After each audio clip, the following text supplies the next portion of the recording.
Assalamualaikum warahmatullahi wabarakatuh. Innal hamdalillah nahmaduhu wa nasta'inu wa nastaghfiruh wa na'udzubillahi min syururi anfusina wa min sayyiati a'malina may yahdihillahu fala mudhillalah wa may yudhlil fala hadiyalah.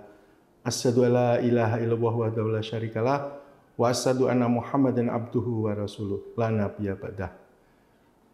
Bapak, Ibu, pemirsa muslimin yang dirahmati Allah, bersyukur alhamdulillah kita telah berada di bulan Ramadan. Suatu kenikmatan yang luar biasa yang diberikan Allah Subhanahu wa taala. Akhirnya kita semua berada di bulan suci Ramadan. Bulan yang penuh dengan rahmat, penuh dengan maghfirah, dan penuh dengan itqu minan nar. Hadirin pemirsa umat Islam yang Allah Subhanahu wa taala muliakan, di dalam bulan Ramadan penuh dengan kebahagiaan-kebahagiaan, rahmat Allah dicurahkan begitu banyak. Salah satunya adalah kita biasanya di bulan Ramadan ini begitu banyak mendapatkan rizki. Nah, kalau di pegawai, karyawan itu akan mendapatkan THR atau tunjangan hari raya yang jumlahnya adalah 1 kali gaji. Juga para pebisnis, para pedagang itu biasanya omsetnya juga naik. Itu juga karena rahmat dari Allah Subhanahu wa taala, karena datangnya bulan suci Ramadan. Maka dalam bulan suci Ramadan ini kita perlu bijak dalam menggunakan rezeki yang datang kepada kita. Jadi semua yang kita lakukan ini harus berdasarkan pada tuntunan dan contoh dari baginda Nabi besar Muhammad SAW. Karena setiap rezeki, setiap harta, setiap uang yang kita miliki ini adalah titipan dari Allah Subhanahu wa taala yang akan dimintai pertanggungjawabkan. Sehingga uang yang kita peroleh itu harus benar-benar kita pastikan berasal dari yang halal. Dan penggunaannya pun sesuai dengan tuntunan. Nah, pada kesempatan kali ini, izinkan kami menyampaikan sharing beberapa hal agar kita menggunakan uang atau kekayaan kita ini secara bijak sesuai tuntunan dari Rasulullah Shallallahu Alaihi Wasallam. Yang pertama adalah bahwa setiap aktivitas kita selalu harus bertawakal kepada Allah Subhanahu wa taala. Artinya kita berserah diri, yakin kepada Allah Subhanahu wa taala, karena Allah lah yang Maha Pencipta, Allah lah yang Maha Memelihara, dan Allah lah yang Maha Pemberi rizki. Sehingga setiap rizki yang diberikan Allah kepada kita harus kita gunakan secara baik, benar, sesuai dengan perintah dari Allah Subhanahu wa taala. Nah, beberapa hal tips yang bisa kita sampaikan di sini adalah yang pertama, bahwa kita mendasari bahwa aktivitas kita bertawakal kepada Allah.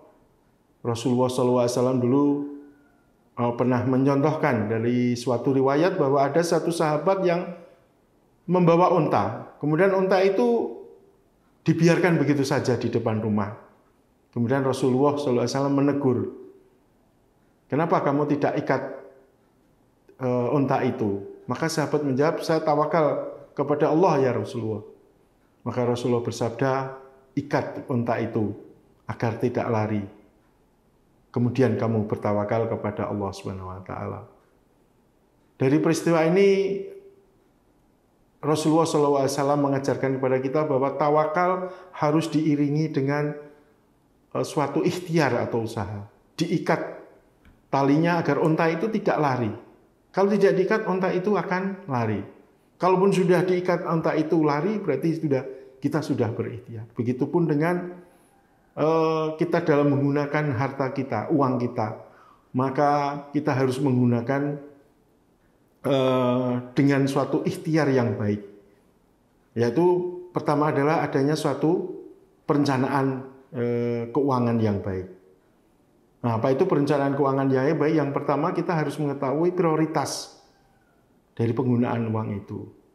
Jangan kita gunakan uang itu untuk hal-hal yang mubazir, hal-hal yang tidak bermanfaat, yang berfoya-foya saja, bersenang-senang saja. Harus diprioritaskan pada hal-hal yang penting, yang bermanfaat bagi diri kita sendiri, keluarga, dan masyarakat. Yang perlu kita prioritaskan adalah yang pertama adalah untuk kebutuhan pokok kita, hidup kita. Ya, makan, sandang, kebutuhan sehari-hari kita. Kemudian yang kedua adalah hutang. Hutang ini juga sesuatu yang sangat harus diprioritaskan. Karena Rasulullah dalam suatu riwayat tidak mau menyolatkan seseorang meskipun dia muslim, ternyata dia masih punya hutang sampai meninggal dunia dan tidak dilunasi. Maka alhamdulillah ada satu sahabat yang melunasi hutang tersebut, kemudian bersama-sama disolatkan. Yang pertama adalah kita mengetahui prioritas, bahwa uang kita gunakan yang pertama untuk kebutuhan-kebutuhan yang penting. Kemudian yang kedua, dalam perencanaan keuangan ini kita juga harus mempunyai tujuan jangka panjang keuangan. Tujuan jangka panjang keuangan kita itu harus kita tetapkan sejak awal. Misalnya kita gunakan nanti, 5 tahun lagi, 10 tahun lagi saya ingin beribadah umroh atau haji.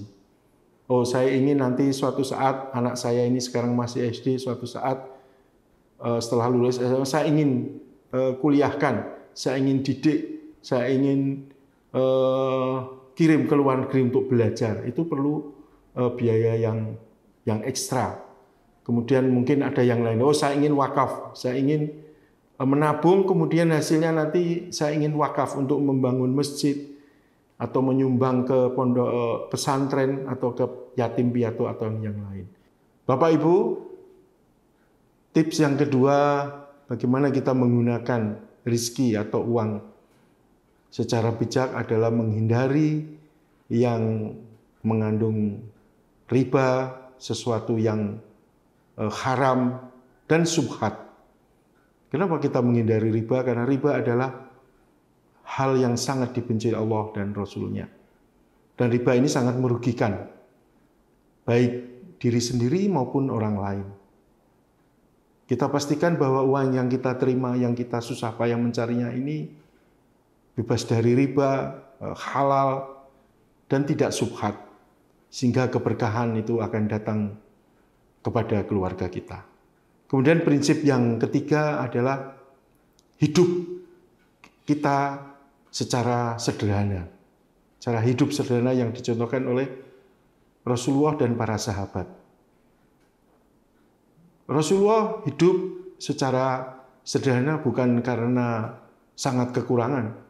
Para sahabat juga hidup sederhana bukan karena mereka sangat miskin. Tapi itu adalah pilihan hidup, cara hidup yang sederhana.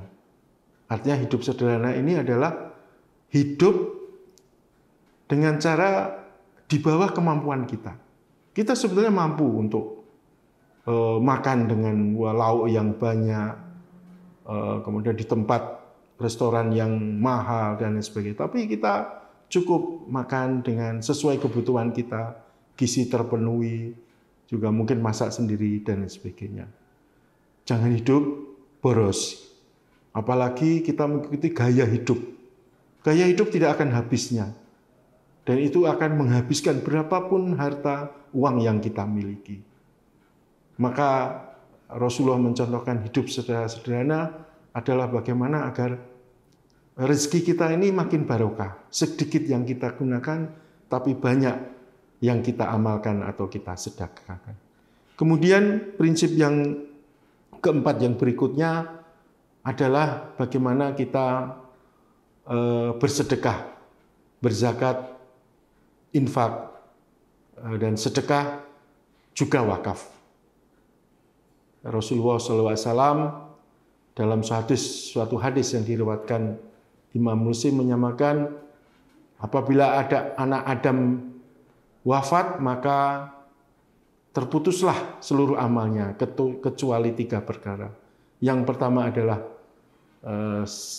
sedekah jariah, yang kedua adalah ilmu yang bermanfaat, dan yang ketiga adalah doa anak yang soleh, yang mendoakan kepada kedua orang tuanya. Maka dalam setiap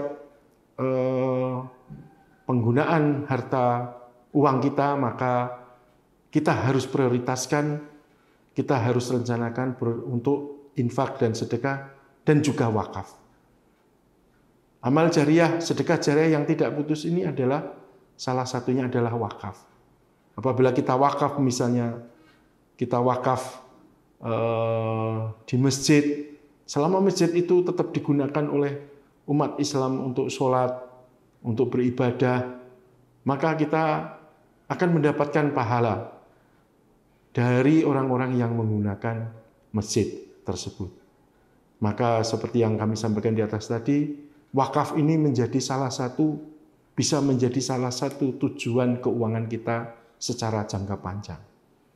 Maka mari kita sama-sama berniat di akhir hidup kita ini kita sudah wakaf. Apakah wakaf untuk masjid, untuk pesantren, sekolah, mungkin bisa wakaf untuk yatim piatu, atau wakaf-wakaf produktif. Kita mewakafkan tanah, yang tanah itu kemudian diproduktifkan, ditanami tumbuhan yang menghasilkan, kemudian hasilnya digunakan lagi untuk beramal, sehingga tanah itu masih, tetapi hasilnya, manfaatnya dirasakan oleh umat Islam. Kemudian prinsip yang berikutnya, tips yang berikutnya adalah kita harus selalu menyisihkan uang kita, rezeki yang datang dari Allah ini untuk kita tabung, atau secara jangka panjang kita investasikan. Kita boleh menabung, yang tidak boleh adalah menumpuk atau menimbun harta, karena itu tidak produktif. Tapi kalau kita menabung untuk sesuatu yang hal-hal yang akan mungkin muncul secara darurat, mungkin anak kita sakit, atau saudara kita sakit, atau tetangga yang harus kita bantu, kita punya cadangan. Tips yang kelima adalah menabung atau investasi. Kalau menabung lebih pada untuk kebutuhan jangka pendek, kalau investasi ini agak panjang. Investasi tidak harus selalu bersifat bisnis atau usaha untuk keduniaan saja. Tetapi investasi ini juga bisa bersifat pendidikan. Jadi kita mendidik anak kita ini adalah investasi. Kita mengasah keterampilan kita, meningkatkan kompetensi, kita mengikuti suatu kursus, kita sekolah lagi, kuliah lagi, dari S1, S2, S3, dan seterusnya. Ini adalah juga investasi. Dan investasi yang sesungguhnya adalah investasi yang bermanfaat tidak hanya dunia, tapi juga akhirat. Jadi kita bersedekah, berinfak, sedekah dan wakaf adalah investasi yang sesungguhnya, karena itu hasilnya akan kita tunai di akhirat kelak. Kemudian prinsip yang terakhir atau yang keenam adalah bermusyawarah. Musyawarah ini sunnah dari baginda Rasulullah SAW, di mana Rasulullah ini sudah dituntun wahyu, tapi Rasulullah SAW adalah orang yang paling senang bermusyawarah, paling sering mengajak sahabat untuk bermusyawarah, mengambil keputusan atau menyelesaikan suatu masalah. Nah, Bapak Ibu sekalian, apabila kita mendapatkan rezeki yang lebih di bulan Ramadan ini karena kita menerima THR atau penjualan kita meningkat, bisnis kita lebih bagus, maka gunakan secara bijak. THR itu maksimum digunakan untuk sesuatu yang konsumtif, karena kita harus silaturahmi, mungkin kita harus menyediakan makanan di rumah, kemudian juga kita akan bepergian, mungkin kita keluar kota, itu bisa kita gunakan lebih baik tidak lebih dari 40%. Kemudian yang 30% kita gunakan untuk zakat, infak, dan sedekah. Kemudian yang 30% kita harus sisihkan untuk menabung dan investasi. Sehingga insya Allah apabila uang itu kita gunakan dengan bijak, maka akan bermanfaat bagi diri kita, keluarga kita, dan juga umat. Sehingga Ramadan ini benar-benar membawa barokah bagi semuanya. Mudah-mudahan amal ibadah Ramadan kita diterima Allah Subhanahu wa taala dan dosa-dosa kita diampuni, dan kita termasuk orang-orang yang terhindar dari api neraka, sehingga kita termasuk orang-orang yang mendapat predikat takwa. Demikian yang kami sampaikan. Apabila ada benarnya datangnya dari Allah Subhanahu wa taala, dan apabila ada salah dan kurangnya dari kekurangan diri kami sendiri, kami mohon maaf, dan kami mohon ampun dari Allah Subhanahu wa taala. Semoga Allah Subhanahu wa taala selalu memberikan kekuatan, bimbingan, petunjuk kepada kita semua. Terima kasih. Wassalamualaikum warahmatullahi wabarakatuh.